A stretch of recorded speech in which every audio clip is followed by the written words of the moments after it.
Hi everybody! Today's vlog is a proof that comeback is real. Well, kasi I'll be back. I'm actually back in Boracay kasi andito na ako. Hindi ako nakapag-opening kanina. So, andito na ako sa Boracay and it's been, more than 3 years already since I was last year kasama ng mga high school friends ko. And I came here on a solo trip. This is a first time for me doing a solo trip domestically.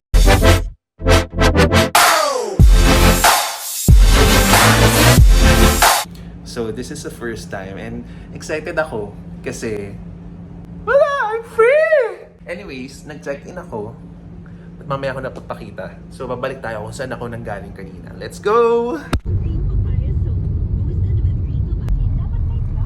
Got my boarding pass and chinek-in ko na yung bag ko kasi may 20 kilos naman siyang check-in baggage. Say hello to that man! Ninoy Aquino. Hello, Ninoy Aquino. See you, Boracay, in a bit.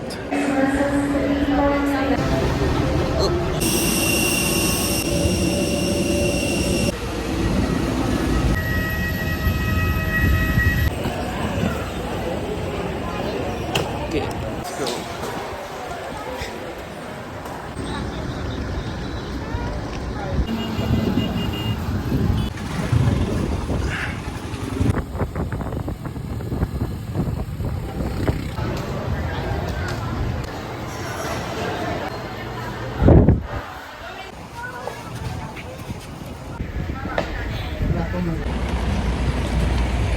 So ngayon, ang tatahakin ko is naghinanap yung tricycle. Ito pala.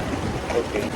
Ito lang yung mahirap. Hindi naman mahirap, but yung haharapin mo kapag solo travel ka. You'll shoulder your fees alone. Diba?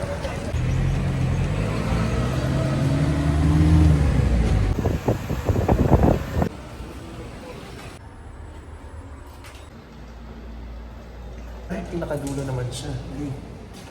Alright, we're here. Wala. Nangangain. Ay, bukas pala siya. Yan. I'm here, hello. Ang ganda, ang laki. So nice. Do I have a balcony? I have! Okay na rin. So yun, now that you've learned how I did my DIY trip, or transfers papunta dito sa hotel. Ayun na, real time na to, andito na ako. So yun, wala naman akong plano masyado dito sa pagbabalik ko sa Boracay kasi I just love the vibe here. Kapag nasa beach ka lang, naririnig mo yung waves ng beach. So relaxing, so dun pa lang okay na ako. But for tomorrow, nag-avail ako ng island hopping kasi nung nagpunta kami dito last 2022 ata, medyo hindi maganda yung panahon nun. And hindi kami nakapag-island tour or island hopping kasi malakas yung alon. So hindi kami nakapag Crystal Cove and other islands dito sa Boracay. So gagawin ko siya tomorrow. Okay, so quick review lang dito sa Eurotrip. Okay dito kasi halos lahat nandito na. And then meron pa akong balcony dito. Pero wala masyadong view but still, di ba? Tapos eto, Eurosuite 2 kasi siya. So eto, gagamitin ko siya kapag galing ako sa labas. Hindi pa ako nakakapagpalit. And dito yung official bed ko. Official bed kapag matutulog na para malinis siya. Tapos, halos kompleto na dito eh. May blower for the girlies na kailangan ng blower. Ito, smart TV. May YouTube, may Netflix. Meron ditong room service ng food. Then, yung CR nila. May bidet. Importante. Meron. Okay, may bidet siya. And, may bathtub. So, makakasyol din ako dyan. So, it's so good here kasi considering na few steps na lang siya sa beach, hindi siya beachfront, pero kasi dadiretsuhin mo na lang, beach na siya. And for me, this is a good deal if you're looking for a budget-friendly hotel. It's not that bad. Ang ganda nga dito eh. Actually, it's not bad at all. Station 2 lang siya.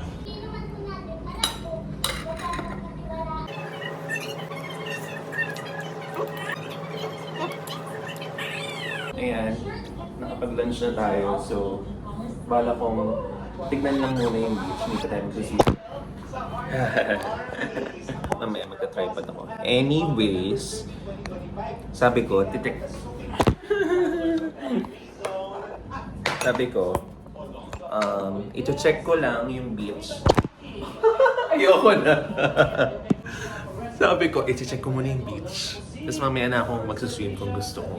And mag-watch ng sunset. Wala lang, quick lang na lalabas ako. So, let's go. This is the first fit check for Boracay. Anyways, let's go to the beach. Let's go get away. Ang init, my gosh, pero okay lang. That's what I came for. So, sa mga nag-wonder kung gaano kalayo yung Eurotel from here to the beach, I'll show you. Doon banda, sa mga puno-puno. Yun na yung beach. I love the weather. Kahit gano'n siyang kainit, I love it. There's the beach. I love the weather daw eh, no? Pero no, kesa Baguio or nabuulan. Kasi last na Boracay ko dito. Last na punta ko dito sa Boracay. Hindi ganitong kaganda yung weather. Gosh! I'm here! I love the weather. Parang gusto ko na mag-swimming. Super init kasi. Oh my gosh, ang sarap. And ganito, hindi na siya lumot season. So ang lumot season lang talaga dito, yung summer. And ang calm ng wave. Hindi siya galit. Uy, ang ganda, ang saya! Ang sarap mabuhay dito. Ang sarap mabuhay, Lord. Sa totoo lang. Boracay is really something. No? I mean, ang dami ring magagandang beaches and islands here in the Philippines. But Boracay really hits different. I'll be trying the 3 mamas here. So yun, Coco Mama, Ube Mama, and Mango Mama. Pero syempre hindi sa isang araw, di ba? Kasi baka sa CR na ako matagpuan nun. Konting lakad lang from the beach. Dito na ako sa Timol. Kukuha na ako ng Coco Mama.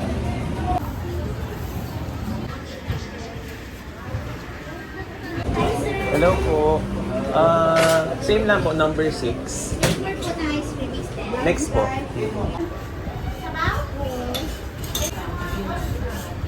Thank you po.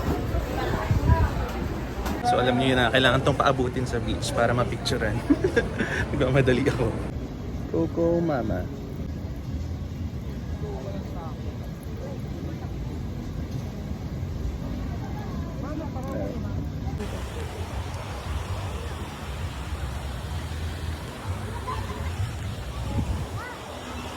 Like this. Thumbs up.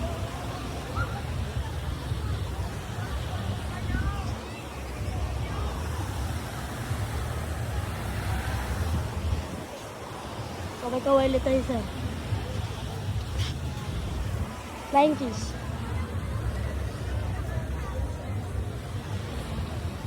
O diba, sabi ko, saglit lang ako sa beach kasi check ko lang. Pero sobrang nag-enjoy ako. So, nadumihan na ako, pinawisan na akong lahat. Babalik na lang ako later kapag nag-sunset na. So, pinapatuyo ko yung damit ko. And natuwa ako dun sa nag-human drone sa akin kasi ang ganda, pati yung mga photos niya. Bata siya, tapos binigyan ko lang siya ng 100. Tuwan-tuwa din siya. Ang saya! I wish hindi lang ako 2 days dito. I mean, 3 days and 2 nights naman. Pero I wish mas mahaba. Ang saya! Anyways, mag-chill lang ako and yun. Bye. Okay, after a quick rest, supposed to be, papalit akong damit. Pero huwag na, bukas na lang para may pang-OOTD ulit bukas. So yun, sunset viewing na sa beach. Sana may sunset na maganda. Kasi hindi pa ako nakakita from last time na nandito ako. And diba, super convenient sabi ko sa inyo kasi super lapit lang ito sa beach. So pabalik-balik lang ako kahit hindi siya beachfront. I can see it already.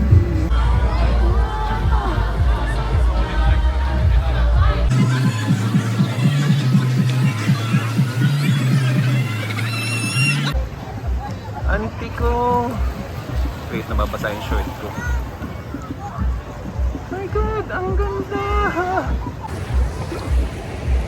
Oh, para akong nasa painting. I mean, parang painting yung nakikita ko. Ang lakas, wait lang, nababasa na. Pati yung brief ko nabasa na. Ang lakas ng alo na. I cannot take this anymore. Babalik ako sa hotel para ibabalhan ng gamit ko. Then, kapalit ako ng top. Tapos magsiswim na ako. Diba, saka gustuhang mag-swimming. Kahit kung kailan madilim talaga, itong batang to talaga. Nakahapol. Lulog-log na ako sandali. Ba't uminit yung tubig? Puro init siguro to. Ganda oh. Even here, the view from the back. Ang ganda. Ang ganda. Kita kayo. First lublob. Harap. Actually, di ba sinasabi nila expensive sa Boracay? Well, yes, I have to agree. Pero pag nandito ka na kasi, depende na sa iyo yun kung gagastos ka ng malaki. Kasi pwede ka naman mag-activity or pwede rin naman dito ka na lang sa beach. Kasi itong area na to, dito, as in wala kang entrance dito. Marami kang pwedeng gawin dito. Maglakad-lakad ka lang, parang nag-feel ka na nga eh. Totoo.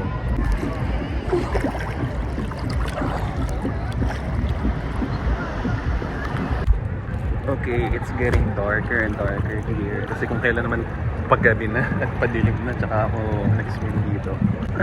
So, ang next agenda ko is gusto kong tikman yung ihaw-ihaw and chori burger dito ni Irene's.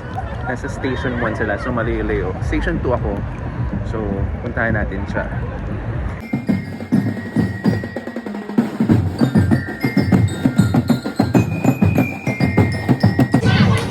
O diba, nakalakad-lakad ko. Natuyo na rin ako. Hindi na rin ako nilalamig. Ito yung gusto ko sa Boracay. Hindi ka mabobore kasi naglakad-lakad ka lang talaga. Solve ka na. Dito sa white sand na to, ito yung sign kapag nasa station 1 ka na. Pag di na masyadong maingay. Pag malayo ka na sa ingay, tapos wala na masyadong tao. I mean, hindi ganun kadaming tao since galing kang station 2.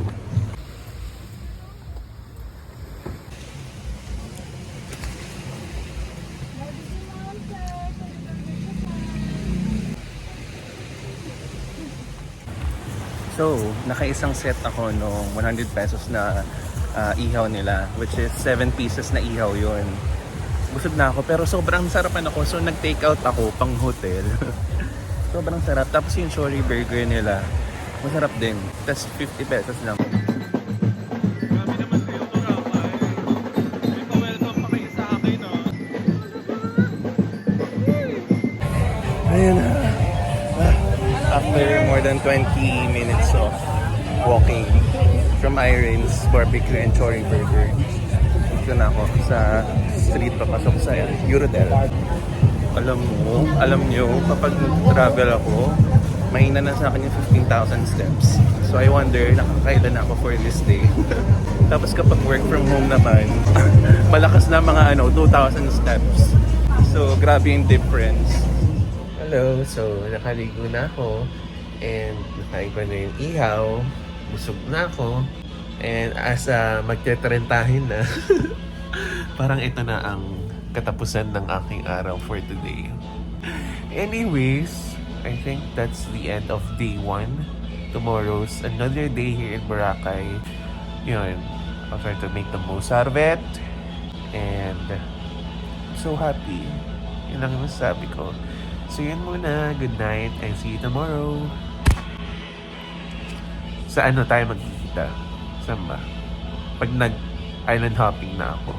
Tapos lilipat tayo sa Azalea. Nagpakita ko ulit sa inyo kung ano yung ma-offer nila kapag gusto nyo i-consider Azalea. Okay? Goodbye! Good morning. It's 5:30 in the morning and nag-decide akong maaga. Kasi hindi ka naman everyday pumapangan maaga para makakita ng sunrise sa Boracay Beach. So, okay. Mag-iiba ko ng damit. Bye. Hindi ko na talaga kinaya yung aircon. Like, sobrang hininaan ko na. Good morning. Ayan, nakapagpalit na ng very light for the sunrise viewing. So, after that, diretso na ako sa breakfast buffet sa baba para diretso na tayo. Then, magpapak na ako. Kasi mag-check out tayo, then day tour. So, let's go. Parang nothing much. Wala masyadong sunrise. Ayan, so ang sabi sa weather, 35 chances of raining lang. So, hindi ako naniniwala dyan. I mean, sige, konti lang yan. So, I think it's a good weather for today. But, yung sunrise, wala naman masyado. But you know, you don't get to chill early morning in Boracay. So, patusin natin yan. Medyo low tide nga siya. Kasi kanina, kahapon, Hanggang dito yung water.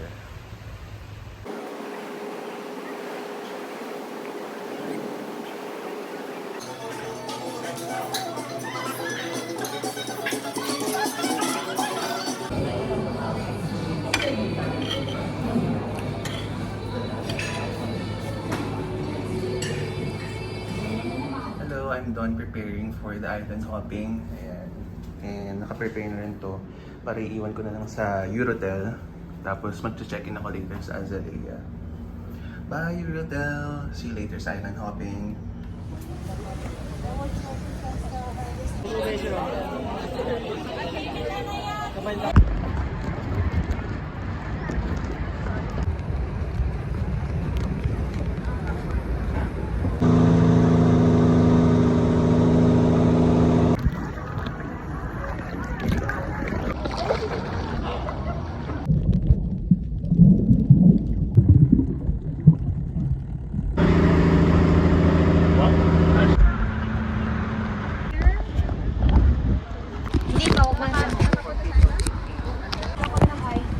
Ang sikip namin.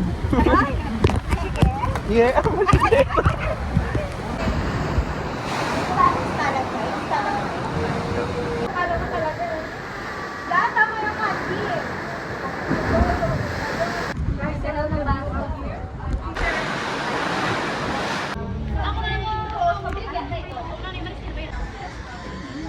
Ikaw ko saan ka nag-work?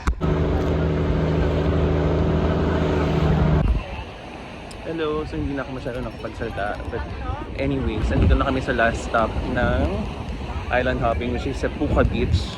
And so sad kasi hindi kami nakapag-proceed sa Magic Island. Gusto kong mag-cliff jumping, kaso wala.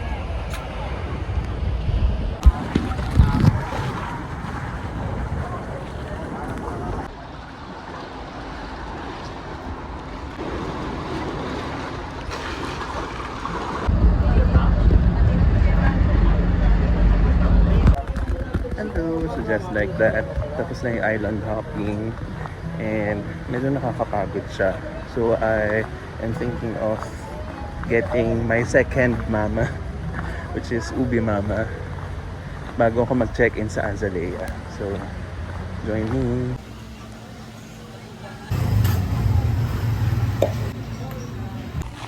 Yan, I got the Ubi Mama. So, kakainin ulit natin siya sa beach.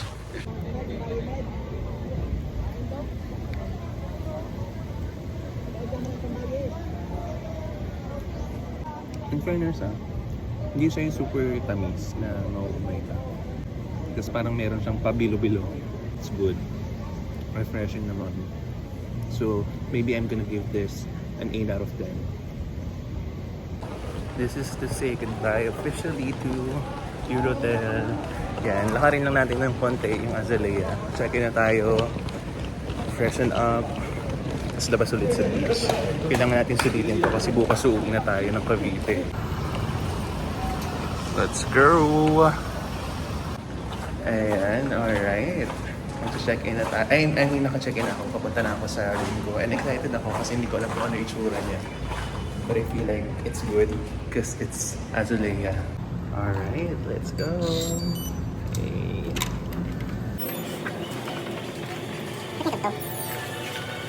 Ba't bukas ang TV?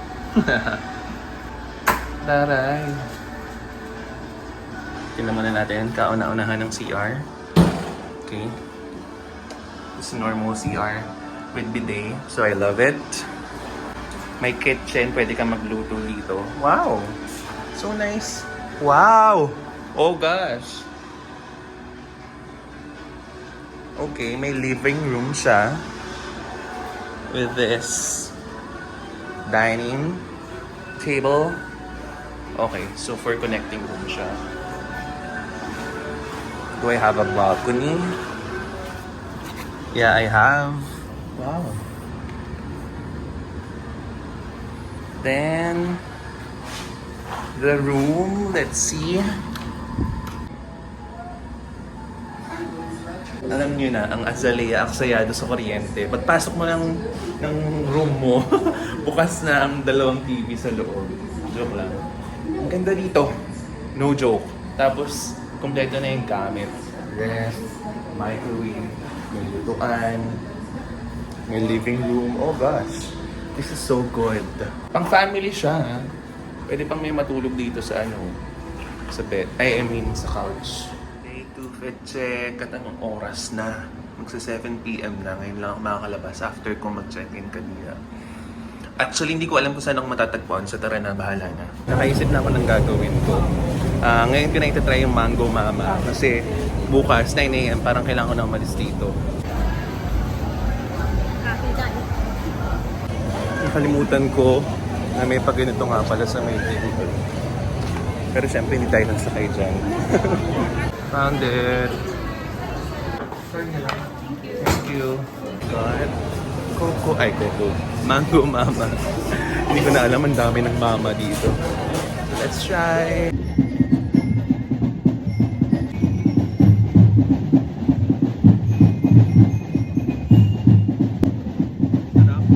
Hindi nyo marinig, di ba? Merong parang isang layer sa baba ng ice cream na parang, I don't know, kalamay ba siya? Or parang puto bumbong, hindi ko alam. Which makes it so good kasi parang naging topping lang yung ice cream. Eh, di ba sa Ube Mama and Coco Mama, parang ice cream lang siya. So, this is good actually. Grabe, ang sarap! This is it. This is the best for me. Siguro, 9.5 out of 10. Gusto ko yung paldo niya. Hindi ko alam yung paldo. Yung topping na ewan. Sarap. Medyo may konting, I don't know, alat pa siya. Parang nagbabalance tuloy yung tamis at konting alat. I love it. Ang ingay. Ba't dito ako kakain ng dinner? Sa LU Inasal.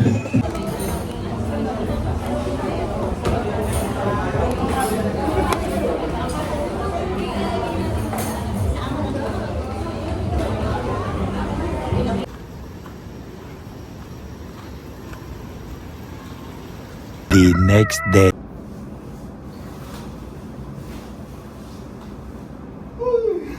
Pangarap ko yan dati, yung mag-open ako ng vlog, tapos bubuksan ko yung bintana or curtain. Hello, good morning. It's 5:40 a.m. in the morning, and as promised by me to myself, since hindi ako nakalabas ng sunset kahapon, kailangan ko makita ang sunrise today for the last time before I leave ngayon. Ay, ayoko pang umuwi. I'm gonna miss this. I'm gonna miss being this free.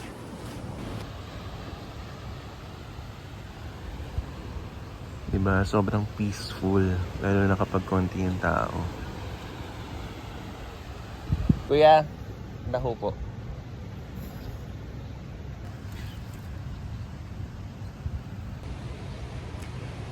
Super init pa ng tao. Sobrang bagong luto. This is 50 pesos.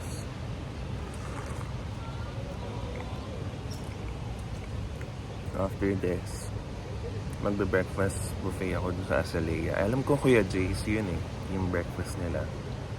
Sayang yung other na free breakfast. Kasi breakfast for two yun pati sa Eurotel. So ang flight ko is 12:15. Estimate ko, alis ako ng mga 9 para nandun ako ng 10. I think that should be enough. Ngayon, wala masyadong, medyo madilim ang kalangitan. But still, I love everything about Boracay. I might have to go now para mas maaga akong makapag-prepare sa pag-check out. Goodbye! Goodbye, Boracay Beach. Magbalik ako. Solo ba ulit? Abangan.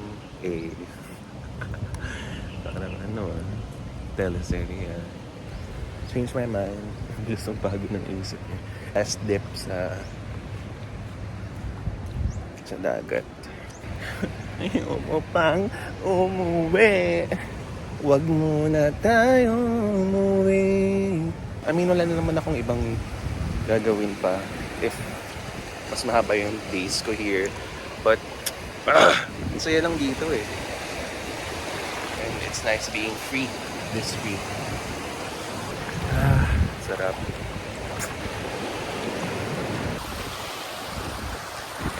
Nothing much sa sunrise. Actually, wala akong makitang sun. Pero ang ganda pa rin, di ba? Hindi ka natalo dito, be.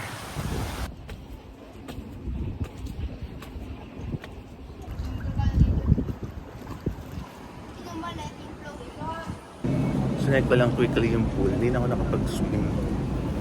Okay naman siya. May mga good spot dito na pwede mong pagchilan. Like here. And even here. Yan. Parang maganda dito kapag gusto mo mag-sunset view eh. Kasi kita rin dito.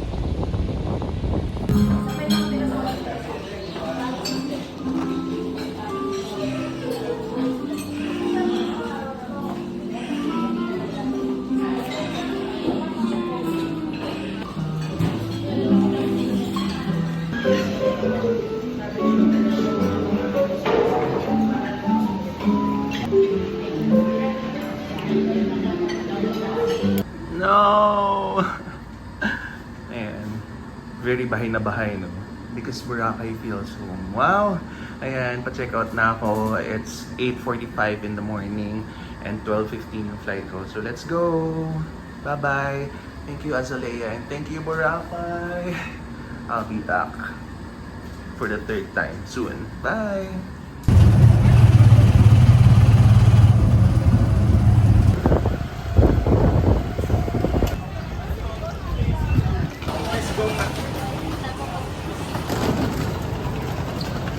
Let's go. Okay, sir. Name ng boat po natin is Vina and Lena po. Diretso niyo lang, sir. And then, pahanap na lang name ng boat, Vina and Okay. Lena. And then, upo na lang sa seat number. Thank you so Thank much, you, sir. thank you po. Ayun, sobrang bilis ng Let's Go kasi i-assist ka nila, sila na bahala. Papakita mo lang yung QR code. Meron lang convenience fee na 70 pesos. Pero round trip na yun assistance. So, di ba? Bakit Boracay? Okay.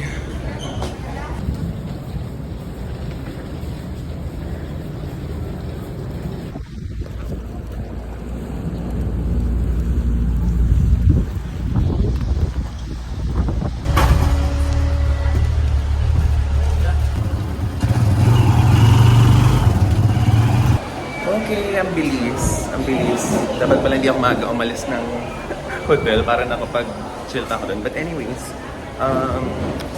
may maagang flight. So, in-offer sa akin, imbes na 12:15 p.m., 10:45 a.m. na. So, makapaaga pa ako. So, nag-request na lang ako ng window seat and malapit sa door. See you, Manila. Kahit ayun.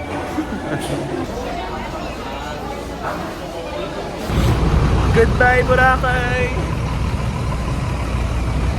Babalikan kita. Opo.